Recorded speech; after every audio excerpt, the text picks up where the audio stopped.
मनुष्य की पवित्रता परमेश्वर स्वीकार करता है। मैं आपको बता देना चाहता हूँ कि इसी चैनल के माध्यम से मैंने कई लोगों के लिए प्रार्थना की थी बहुत पहले।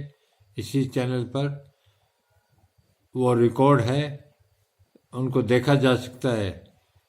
सबसे पहली प्रार्थना की थी मैंने जब विपक्ष बिल्कुल कमज़ोर हो गया था, तो इससे अधर्म बढ़ने का खतरा रहता है।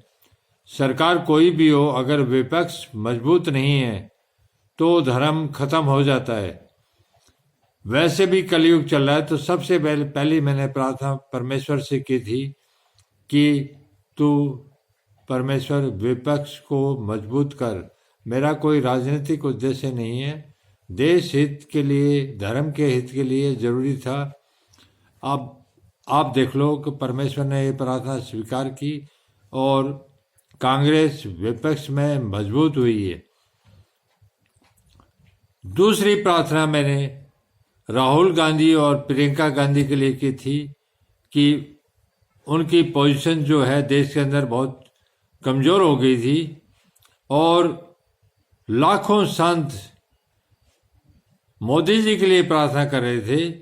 तो इसी चैनल के माध्यम से मैंने राहुल और प्रियंका गांधी की समृद्धि और सामर्थ्य के लिए प्रार्थना की थी। परमेश्वर ने वह भी स्वीकार कर ली। आप देखें, रिकॉर्ड है। और तीसरी प्रार्थना मैंने की थी नवजोत सिंह सिद्धू, जो पंजाब से हैं, पूर्व क्रिकेटर रहे हैं। उनकी धर्मपत्नी को कैंसर था और वो मृत्यु तक पहुंच चुकी थी, सबको पता है। तो मुझे नहीं मालूम कि परमेश्वर कुछ करेगा या नहीं करेगा, लेकिन प्रार्थना तो करने का अधिकार है। मैंने अपने मन से हवन की अग्नि के द्वारा परमेश्वर से प्रार्थना की कि नवजोत सिंह सिद्धू की पत्नी को परमेश्वर नया जीवन दे, उसको ठीक कर। तो परमेश्वर ने ये तीनों प्रार्थनाएं स्वीकार करी है। तो मैं आपको बताना चाहता हूँ कि जो परमेश्वर का धर्म है वो धरती का धर्म नहीं है।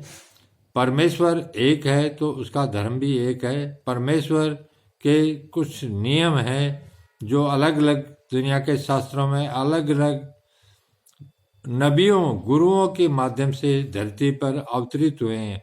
जो परमेश्वर का ज्ञान है वो मनुष्यकृत नहीं है।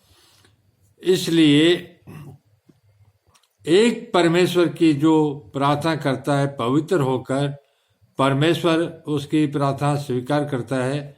मेरा ये वीडियो बनाने का उद्देश्य है कि संसार का कोई भी मनुष्य अपना जीवन पाप से हटकर पवित्र कर लेता है और परमेश्वर से प्रार्थना करता है, तो कोई कारण नहीं कि परमेश्वर उसकी प्रार्थना को स्वीकार नहीं करेगा। लोग जब अपने स्वार्थ के लिए प्रार्थना करते हैं, उस पर परमेश्वर जांच करता है कि वो योग्य है तो स्वीकार करेगा, अयोग्य है तो अस्वीकार करेगा। लेकिन बिना स्वार्थ के जब प्रार्थना होती है तो परमेश्वर उसको स्वीकार कर लेता है। मेरा राहुल और प्रियंका गांधी से कभी मिलना नहीं हुआ, न मिलने की जरूरत है, न मेरा कोई राजनीतिक उद्देश्य है। विपक्ष मजबूत हो न हो, इससे मेरा व्यक्तिगत तो कोई स्वार्थ है नहीं। नवजोत सिंह सिद्धू को मैं नहीं जानता, वो मुझे नहीं जानता। तो ये जो मैंने निष्काम भाव से बिना स्वार्थ के प्रार्थना की, परमेश्वर ने स्वीकार की। इसलिए हमें परमेश्वर पर भरोसा रखें, क्योंकि परमेश्वर जीवित है और जीवित होकर कार्य करता है। उस पर भरोसा रखें और उसके वचनों पर चल के जीवन बिताना चाहिए। तो आपके जीवन में परमेश्वर सभी सामर्थ्यशाली चीज़ें प्रदान करता है। मैं इस समय परमेश्वर को, मेरे पास वचन नहीं है, मेरे पास शब्द नहीं है कि परमेश्वर का धन्यवाद। ये 3 काम उसने मेरे किए, मैं उसका धन्यवाद किन शब्दों में करूं, मेरे पास शब्द नहीं है। परमेश्वर तक मेरी दुआएं गई, उसने स्वीकार की, मैं उसको जीवन भर धन्यवाद करता रहूँगा।